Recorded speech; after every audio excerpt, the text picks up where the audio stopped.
their accomplishments. I'm just going to have them briefly introduce themselves to you in case you have not had the opportunity to familiarize yourself with their work. So Donna, I'm going to ask you first to introduce yourself.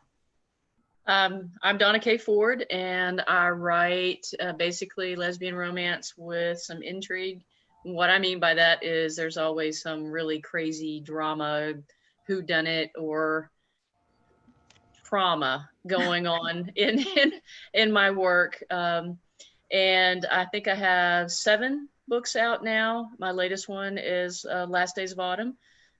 So hopefully I can get over all this pandemic stuff and get back to the creative self soon. But that's me. Looking forward to it. We actually talked about your book last night on the BSB Recommends panel, so it got me. Yes, thank you. So we're happy for that. Jane, could you introduce yourself to us? I'm Jane Fletcher. My 13th book with Bold Strokes came out last month at Silver Ravens. I write fantasy with always a secondary lesbian romance as a sort of second subplot. Awesome. Happy to have Jane from across the pond. We're all live in the UK. Yes, but she's our European representation today. And coming to you from the Lake House, Allie, introduce yourself. I am Allie Vali. I write romantic intrigue. I think my 30th book is coming out in October, which is kind of a second chance romance. But I guess the thing that everybody knows me for is the Kane Casey series, which the new Kate, The Devil Incarnate, is coming out in January of next year. Awesome. So if you're not familiar with Kane and her mobster ways, you definitely want to check out the Devil series that had me hooked from the beginning. Moving on to my fellow Texan, Tanai, can you introduce yourself? Hello, everyone. I'm Tanai Walker. I write lesfic with paranormal, sci-fi, spec-fic themes, anything weird and off the wall. It's going to be in my stories. You're going to get it all. You're going to get it all from Tanai's books. I can guarantee that indeed. And we have a new author who we're thrilled to have joining us today. And Sander, tell us a little bit about you. Hello, I'm Sander Santiago. He, him pronouns. I live in South Florida. My story coming out, Best of the Wrong Reasons. First one with Bold Strokes. So everyone else's bibliography is impressive, and I'm excited to someday have the same track record, hopefully. It's gay fiction, gay romance. Am I right? I write a little bit of everything personally, but this story that you'll be introduced to me with is gay fiction. I was looking it up before the panel, and I loved the title, and the blurb pulled me right in. So I'm very excited about it. Super cool. All right, so I think we have to leap in. We have to talk about this topic of that spark, the things that inspire us. And I think if we're going to do that, we honestly have to go back to the beginning, which for some of you is more recent than others.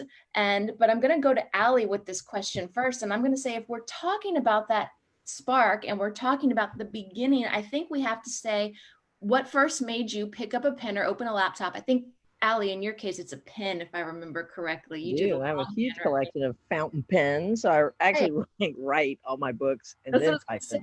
Allie does a legal pad where she writes out her books longhand before they're transcribed later, which is mind-blowing and awesome to me. But what made you pick up that pen for the very first time and say, I'm going to write this story? You know, it was a weird thing. It was like in 2009, I believe. Carolyn actually gave me for Christmas the first 3 Harry Potter books, which I opened the gift and I was like, okay. And then I started reading it and I really got hooked. I mean, I know she's been in the news lately and it's not been a good thing, but those books were really good and they did a lot for children's reading. I mean, she really did do that. You know, the kids put down the pads and they put down the TV remotes and all that, and they started reading, which was a good thing. And after I read the first book, I thought, I wonder, I write memos for a living, like short emails. I wonder if I could write like a whole book. And then, so I started thinking about it. And then about Carolyn had cancer, and we were at a Billy Joel concert of all things, and Carly Sound came to me, beginning, middle, and an end, like that. And then so I picked up a pen and I wrote it. It wasn't the first one that was published actually, but after I started writing, then all these characters filled up my head and I had to get them out. But that's how it started, actually. So Carly's Sound was actually first. Who knew? That book made me cry. All right. So we're happy you found that inspiration and that we have you now for it. Tanai, what about you? What made you first write? What made me first write? Poking around my dad's bookshelf. He had he's a big Western fan, so he had lots of Westerns, Stephen King, and particularly Dean Koontz. Oh yeah. So he had all this masculine stuff. So I just started reading that, and one day I just started writing in a notebook when I was 14. I wrote this novel about UFOs and teen girls, and so I showed it to him and he was really impressed, and he's like, well, keep going. And he told me that he had his own book stashed away that he worked on once upon a time. And he's like, well, don't give up, keep writing. And I haven't stopped since. So you knew early on where you were headed from Pretty much, yeah. I was addicted. I was hooked. That's awesome. We're thrilled it happened. What about you, Sander? I feel like I got my start as sort of a verbal storyteller. I'll tell anyone a joke just to make friends, and I feel like you got to be a good storyteller to deliver a good joke. But for my first novel, and that's actually fitting because this first novel was inspired by a joke I was telling to get on this woman's nerves. I was at a trans game night, and there was a woman there saying how she hates romance because the premises are always so silly. And I'm like, oh, so you don't want to hear about how Finn and Orion fall in love at a funeral? And she was like, no. But then this guy who I super had a crush on at the time was like, I do. And I was like, say less. So I wrote half of it in a burst of inspiration, and then I sent it to him hoping he'd like me, and he did. And so we've been together for 4 years, me and this guy. But that was the inspiration. I was just trying to get on somebody's nerves, and I got a book and a relationship out of it. So there. I think that's a win-win from every way you look at it. Perfect. Yeah. I did also succeed in getting on her nerves too. So win-win-win. Yeah, trifecta right there. Yeah. Jane, 13 books later, what made you start? I can go right back. I was 7 years old, and I reading. I mean, in the US, I think it's Dick and Jane. In the UK, it's Janet and John. Then look, Janet, see John, run, John. Group of us got sent along to the library, and the first time, a small group, picked my own book, and I picked up a book of Greek mythology, and it was the story of Perseus and Medusa. I mean, before then, the height of Edge of the Seas excitement was wondering if the sky was going to fall on Chicken Little's head or not.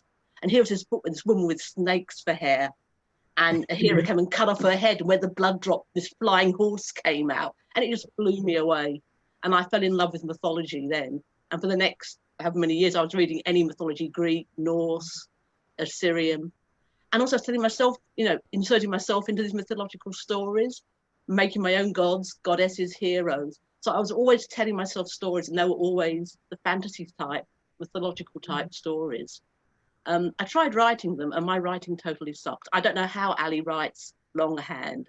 I start writing, I change a sentence, scribble. Not until I got a computer, and I could actually go back and re-edit what I was writing.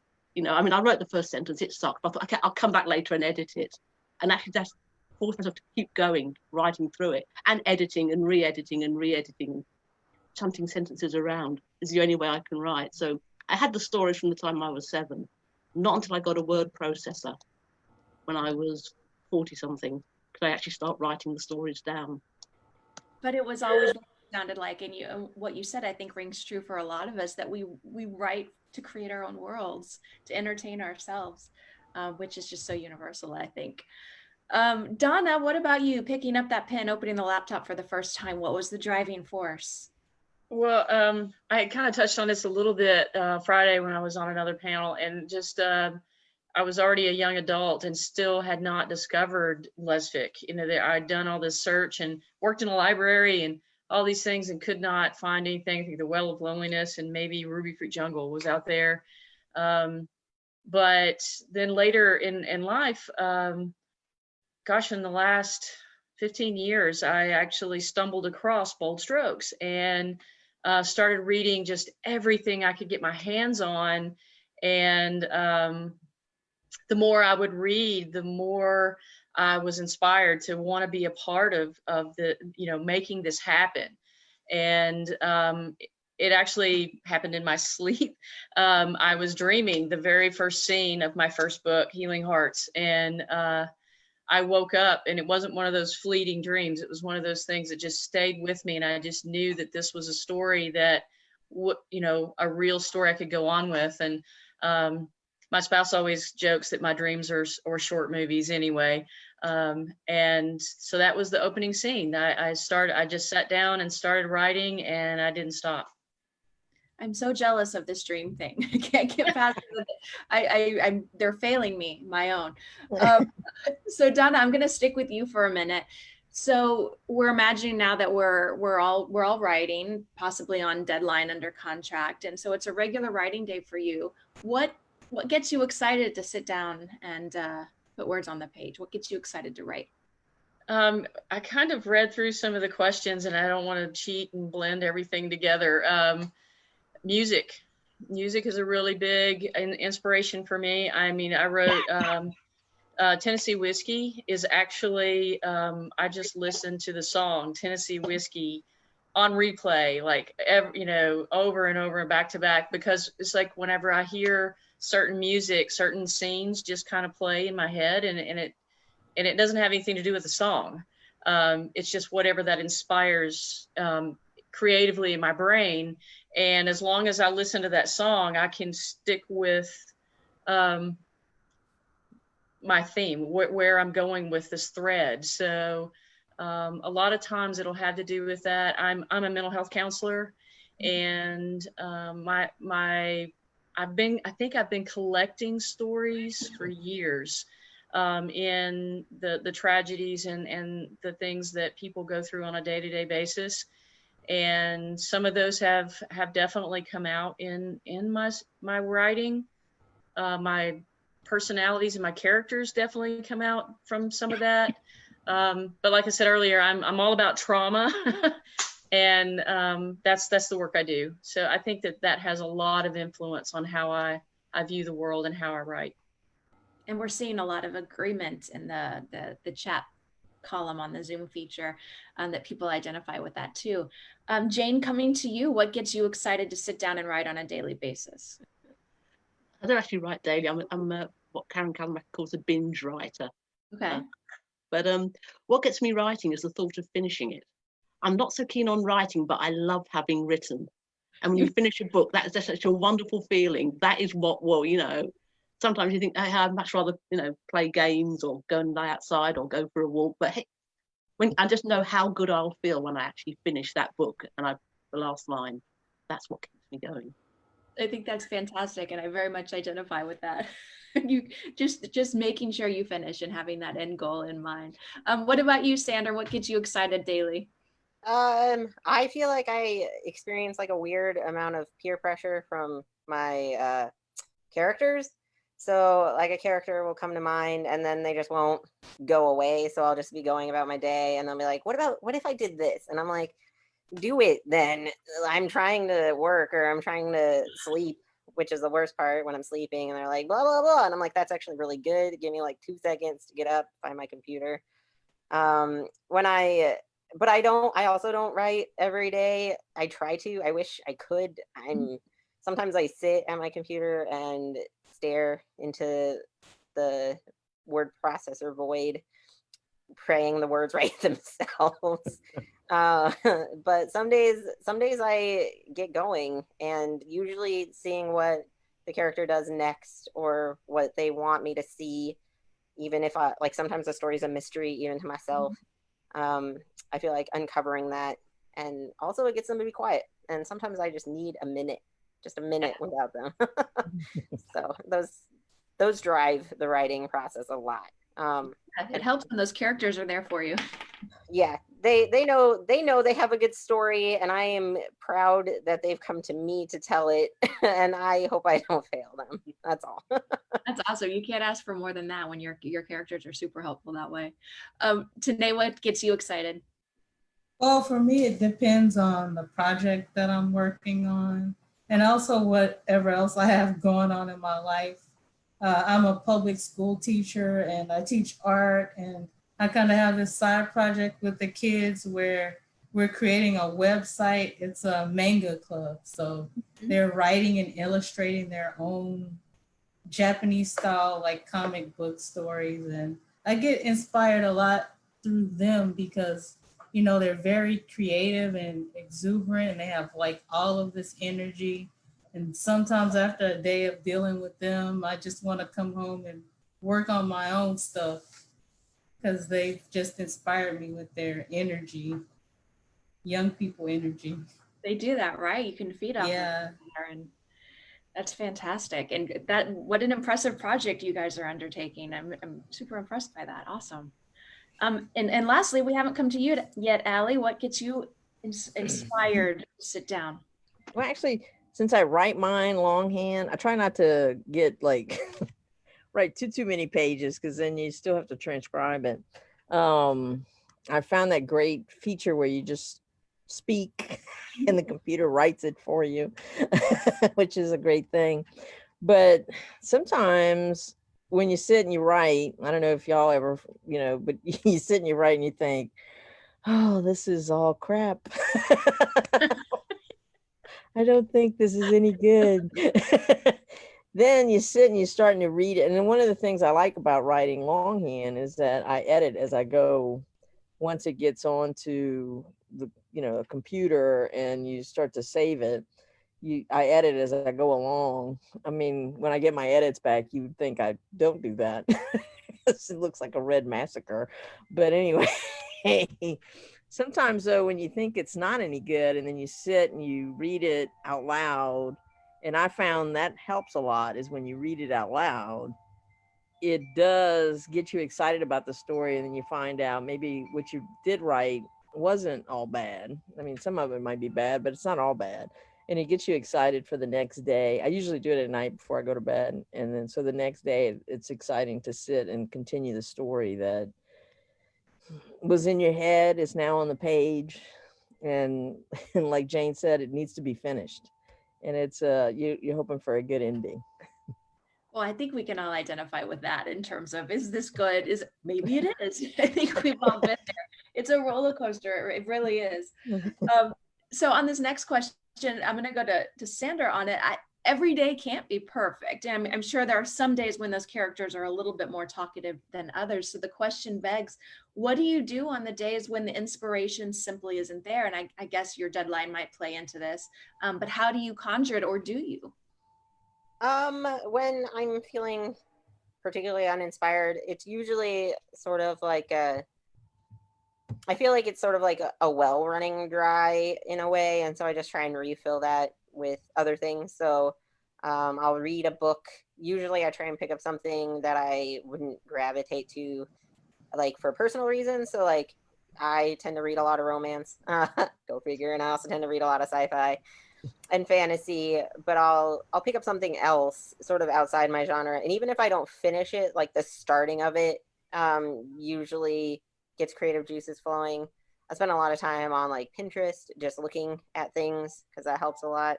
And then I get really distracted by music, but also music videos. Like if somebody has a phenomenal music video, I am about it. I will tell people, I'll share it. I'll make my mom watch it.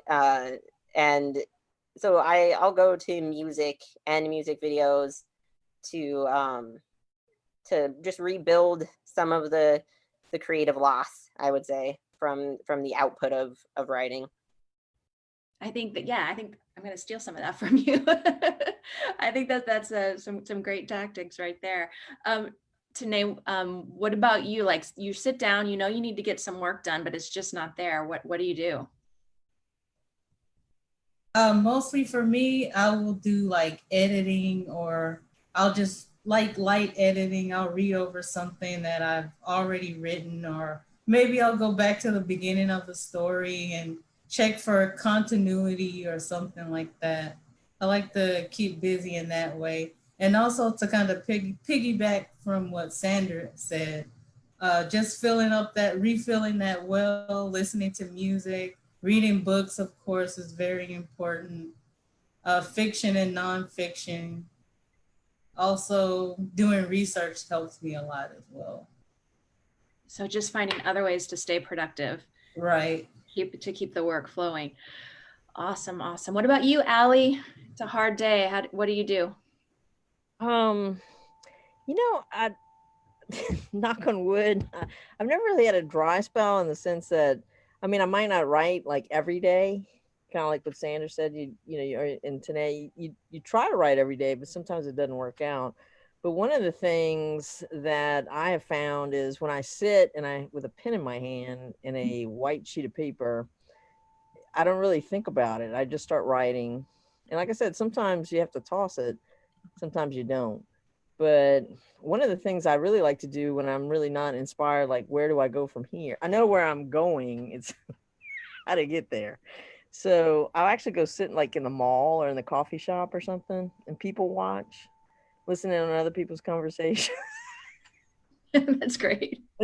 I think Carson and I have that in common. We're huge eavesdroppers, which is, only fair because some people end up listening in because I'll kind of talk through some of the books, and then it's like, so if the serial killer, is killing people, and then you kind of look at the faces of the people at the next table, and it's like, what the hell is she talking about?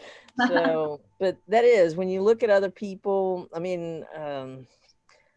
don't really use a lot of music or anything, but I do love to people watch. And so when you go to like the mall and stuff, it does kind of inspire you to, that's a lot of my secondary characters come from.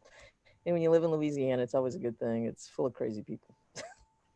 Oh, Allie Vali, the stalker at the Starbucks, gathering all of her stories. No, I think it's perfect. And I think it's a great way, actually. It's fantastic. Jane, on a hard day, how do you make it happen? Well, for me, I'm a plotter, not a pantser. I mull plots over in my head. I always say the big difference is I do my first draft in my head, which makes the rewrites ever so easy. And it's once I've only got the plot sorted, the first thing I ever put on a page is like a 1-paragraph chapter summary, and making sure that I can write a paragraph about each chapter. And if I can do that, then I know I've got a book I can write. So I never actually kind of run out of inspiration when I'm writing. But I've got a couple of half plots in my head that have never quite gelled. I don't know, sometimes when I'm out walking, I'll think about them, kick them around. And some stories will never go anywhere, and some it'll just be something. Someone will say something, I'll hear something, watch a TV program, and so I'll get the spark, and the whole plot just drops into place. And that's just a wonderful sensation, like what the plot needed, and suddenly I can go away and write it. Those best days when that happens, when it just all comes together that way. So Donna, it's a hard day. How do you make the inspiration hit? Well, I actually use writing as my own therapeutic tool. So I don't have restrictions on myself of when I have to write or how much I have to write. So I may go weeks, sometimes even months, and I haven't written anything. And then I just am completely immersed into something where that's all I want to do. But on those days that I really just, I'm not feeling that, like in Captive, I actually went to the town where I knew that this abduction thing was going to happen. And so I just explored the town and tried to get a feel for the layout and what things looked like and what things sounded like, and looked at bar menus and everything, and just kind of really immersing myself into what would that character's experience be, so I could feel a little more connected, a little more involved in that. Sometimes it's the music. Definitely goes back to music for me. If I can't put together a playlist, then I stumble a lot. I'm more of a pantser. I'm not a plotter. I may have a lot of ideas running around in my head that are constantly there. And when I talk about it, then things start to come together. But something I share with Allie is I do write everything out longhand first. Oh, you do? I use a moleskin, and so they're already in book form. And it really helps me. I'm mildly dyslexic, so it allows me to have permission to make mistakes. And so I can just run with it and just write and write and write and write and write and write whatever comes out, just allow it to come out on the page. And when I come back to put it in the computer, then I can clean it up. I can worry about words not being real words, and however I can make sense of it, nobody else in the world could, but that really helps me. And then if I need to go to a town that's in another state or whatever and explore, I can take that with me, and I can sit down in the woods, or I can sit down in a bar, and I can be there, and that story can still be written without a computer being in front of me. I love that, because on that first round, that go through with that moleskin, you're able to think about the forward motion of the storytelling, not all of the grammatical things that can be fixed. Right. I don't get tripped up by any of the cleanup stuff. That red stuff on the page, I'm not going to worry about it. That has to come later. I think that's great, because you're going to get the meat of the story. You're going to get so much more creative that way, which is awesome. I'm going to grab a question from the Q&A box. Tanai, I'm going to send this to you first. Our question asker is remaining anonymous, but they want to know, if you're in the middle of your day, let's say for you, you're at school, you're dealing with the art projects and the kids, and a fantastic idea strikes for your book. How do you hold on to it for later? Do you have a technique for storing those away? I carry around like the small notebooks. They're like mini moleskins, and I always have one either on my teacher desk or next to the bed or in the kitchen. And I write down ideas as they come. And I've also found that phones are really useful. Like the note app, you can just type in a quick note, or that happens a lot at school. Actually, I have a lot of ideas, and I'm like, I'm gonna take a little break here and write this out. But yeah, phones, and then my little miniature moleskins I use. Great tip for them. Allie, what do? You carry the legal pad? No, actually I do. I have a little black moleskin notebook, and I use it not just to write down ideas, but I keep a one sentence explanation of what happens in every section, so that you don't have to reread the whole thing. You can just look at that little list, and it'll tell you. So if you've skipped a plot line somewhere, it's easy to go back and put it in. All right, another shout out for the moleskin. How do you hold on to the ideas, Donna?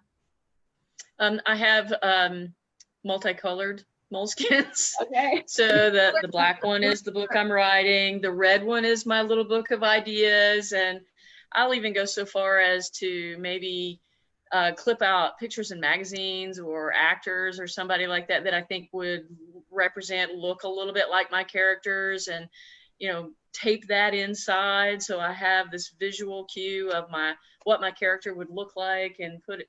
So yeah, it gets a little collage like. I think you upped the game with the color coding. Nicely done. You have to understand, there's a ton of moleskins in my house, and they're so nice. You hate to write in them. You just want to collect as many as you can. Exactly. Jane, what's your technique for when an idea hits? My handwriting's so bad that I can't read my own handwriting, so there's no point me writing a note of it. If I can't remember it, I'm afraid I've lost it. All right, so you got that one shot to hang on to it. Anything to add to that, Sandra, that you do? I feel like I should invest in a tiny notebook, because I'll come home with like pockets full of random pieces of paper with ideas on them, because I'll have grabbed like a receipt or a wrapper or something and like just written on it. But I feel like I'm actually more like Jane in the sense that if it doesn't stick, it's not gonna stick. And I don't tend to forget like ideas that really get the juices flowing, Yeah. because it usually cascades like ceaselessly from there. So an idea will hit, and then like my brain in the background will just keep working on it, and it can be distracting. Like as I get through my day, and there's been times where I've been like driving with my partner, and he'll look at me and he's like, "You're writing in your head, aren't you?" And I'm like, stop looking at me. Because if it sticks, it sticks. And like there's ideas I've had in my head for years that I haven't put to paper for some reason. I don't know, but they still play. So here we are. I don't know. There we go. Well, I think more than half of our panel uses moleskin. I feel like they should sponsor us at this point, which is awesome. I have to say they do work really nicely. I'm going to go to another question from our Q&A box. This one is from Rayanne asking, write what you know. How much of yourselves do you find that you put into your characters' banter or their flirty selves, their flirty side? Jane, I'll go to you. Do you put much of yourself into your characters' flirty banter? It's the flirting I'd like to be able to do, but never quite managed. I just sort of find somebody and burble at them, because my characters never do that. So it's all the things I wish I could have done and said, and the smart lines that I never manage. I guess there has to be bits of me in them. I always think the same. That one character, Jameral, is a bit like me. She's, a bit arrogant and socially awkward, and I thought, yeah, I totally relate to her, but no, not particularly. Not particularly. When we get a little extra time to think about the great things we would say, right, if we were in that moment. Allie, do you put yourself into your fun banter? I like to think, like Sandra said, I think the best authors are the ones who are good storytellers, verbal storytellers. And I mean, I grew up with, my mother was a great storyteller. So I think that each character, not each one, but there's usually one in every book that carries a little bit of Allie Valley and her love of, starch white shirts and good whiskey and a little bit of flirty side. Awesome. We wouldn't want it any other way. Tanai, do you put yourself into your character's banter? Somewhat. I think mostly in dialogue. I think a lot of my characters have like a dry wit or a dry humor that always finds its way in. So it is in there. Awesome. Donna?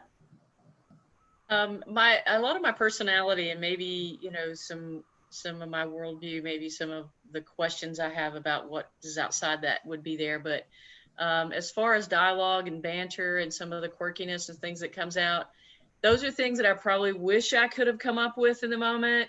But I'm the person, if somebody gives me a compliment, I'm going to open my mouth and try to say something and nothing's going to come out. I'm just going to be quiet and walk away.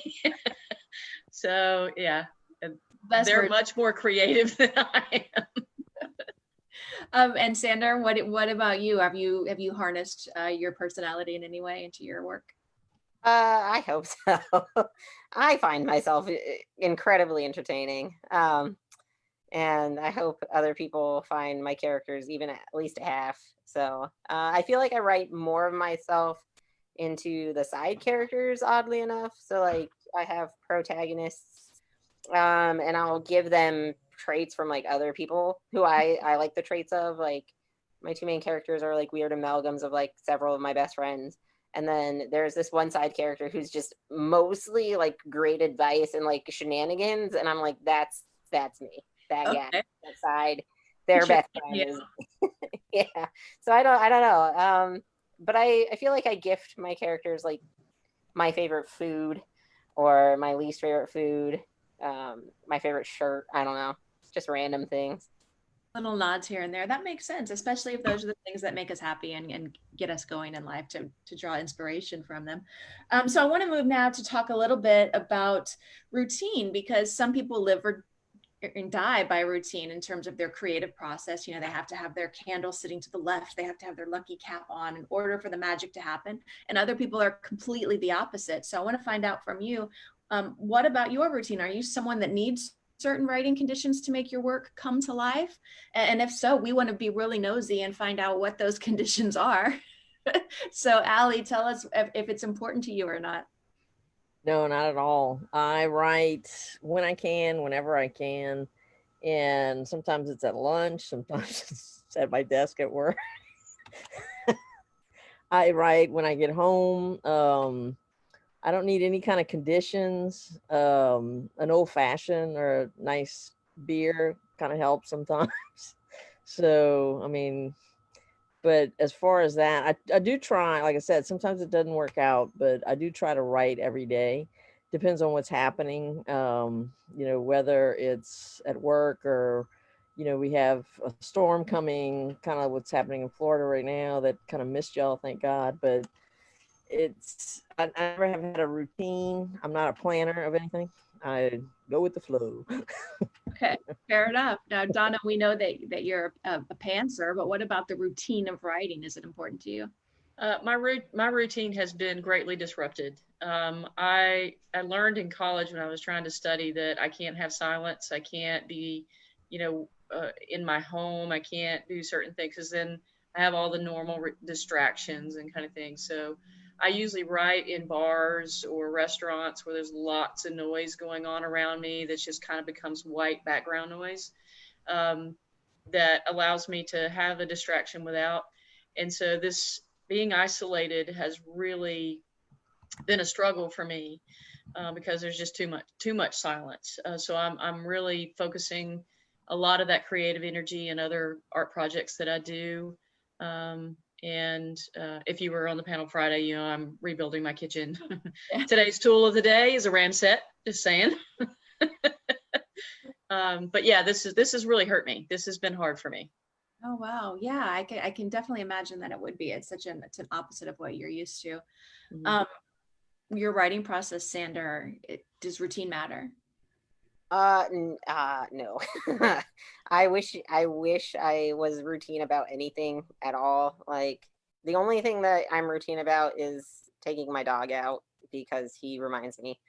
I feel like my default setting is to write, so I spend a lot of time on like my phone or on my computer, just as a person from a world that's connected in that way.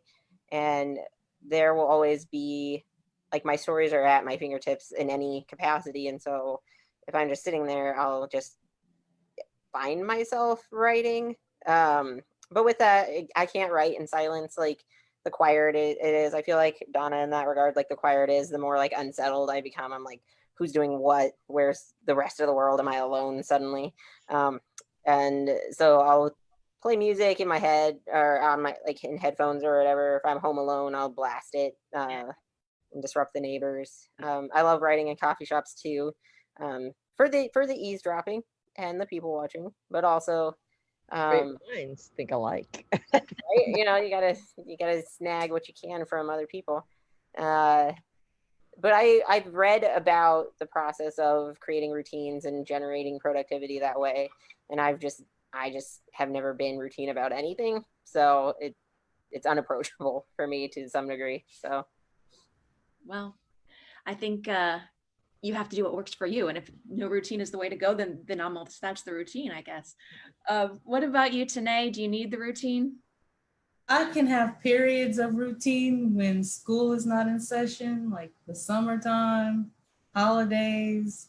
That's when I can have like long periods of time where I feel like I can set up a routine.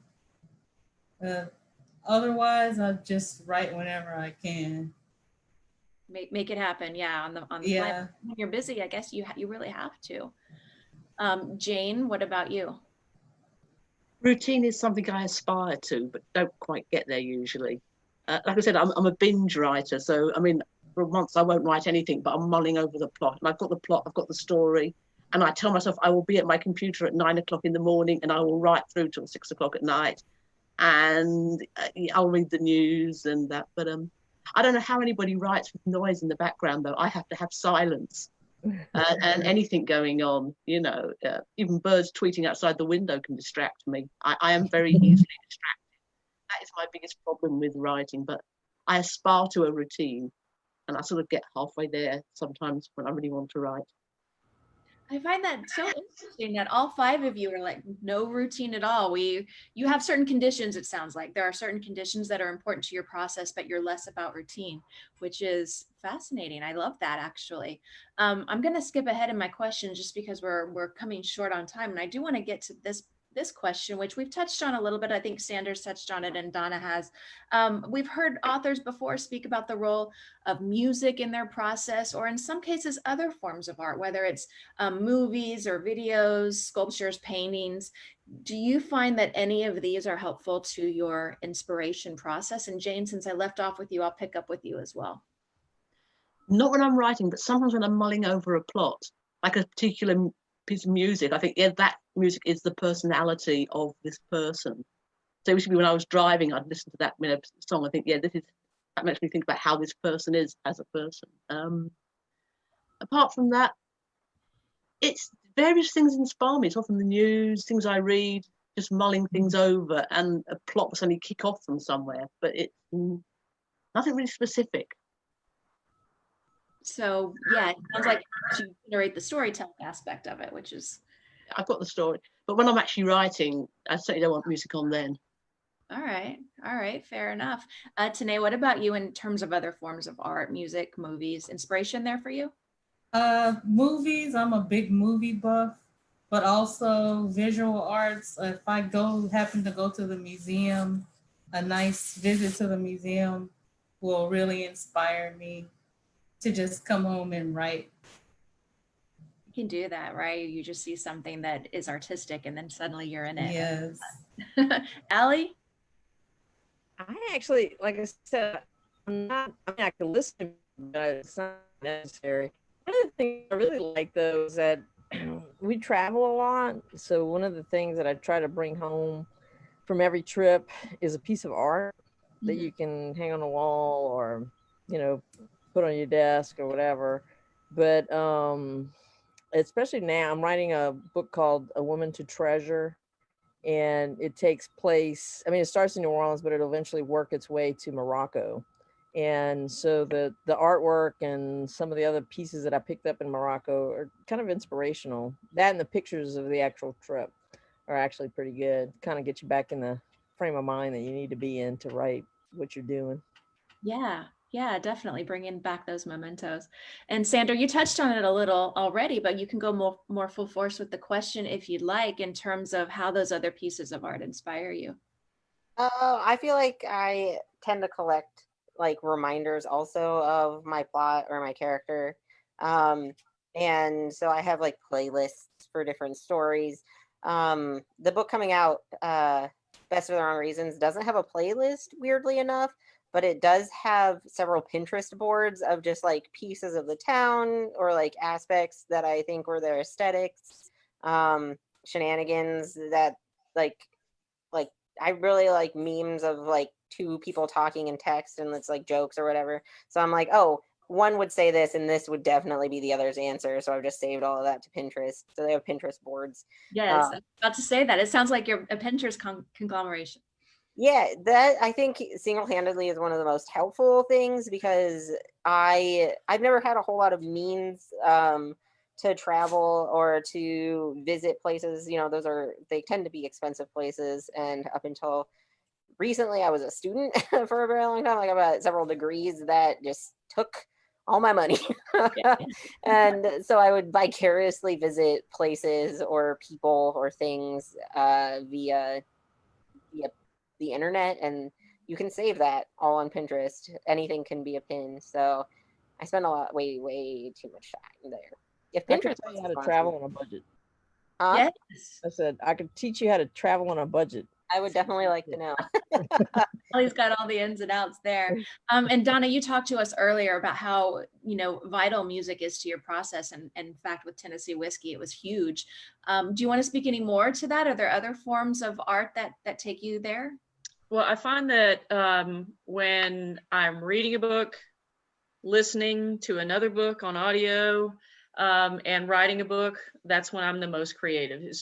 I find a lot of I don't know if inspiration is the word, but it's definitely a push, just a need whenever I'm reading and having all this input from other authors and seeing what they're doing and hearing where their characters are going, that my characters get jealous or something and they start going, me, talk about me, I want to write, so that's a really big thing. Music always has to play a part when I'm writing, but the more I read and the more I listen to other authors, then the more I feel the need to write myself.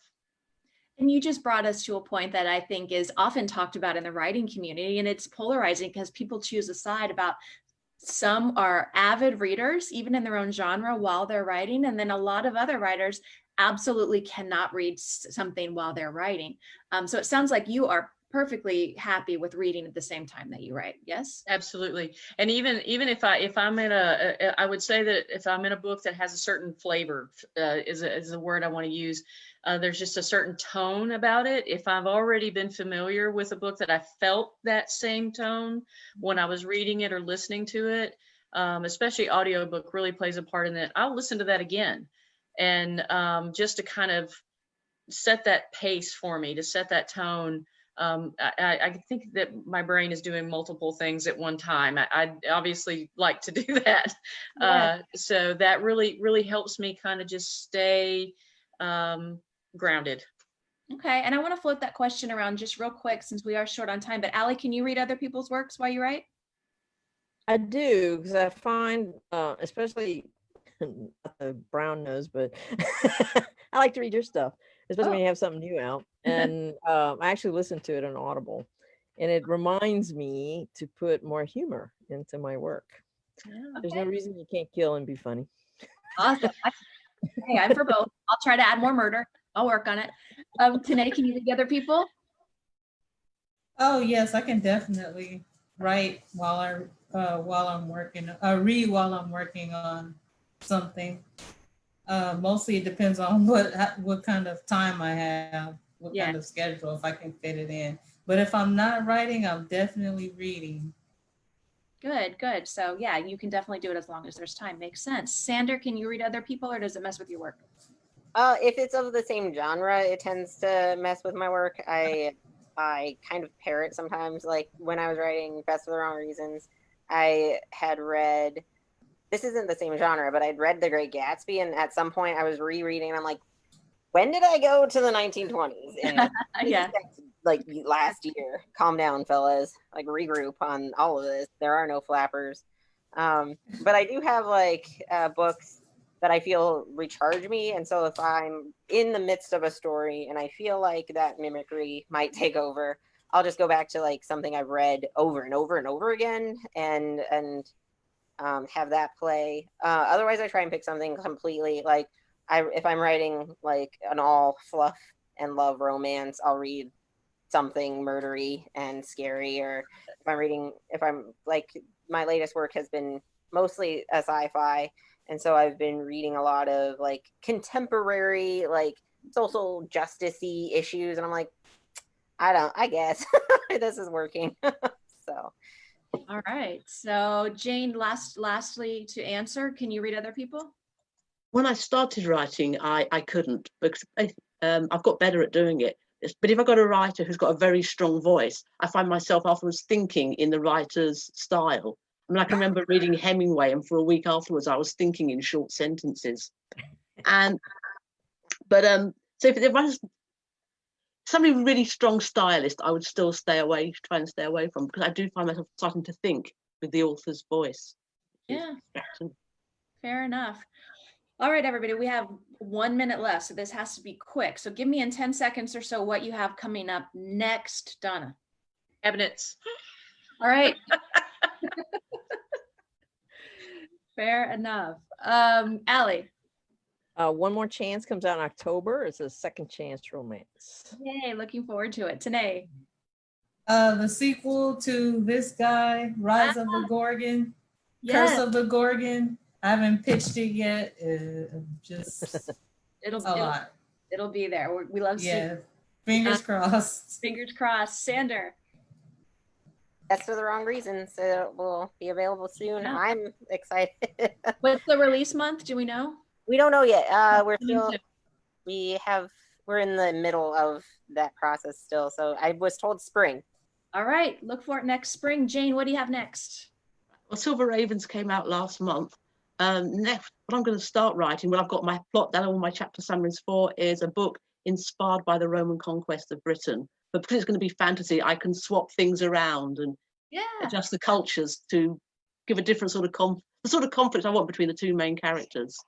wonderful. You guys have given us so much to look forward to, and you've given me so many great tips for harnessing that inspiration and that spark. And I want to thank all of you for joining us, and for my panelists for such fantastic answers. We do have another panel coming up in just 10 minutes. I think it's the nuts and bolts behind how Bold Strokes works, which I'm going to tune in because I need to find out. I'm going to learn all about it. So have a great night, everybody. Thank you. Thank you. Bye.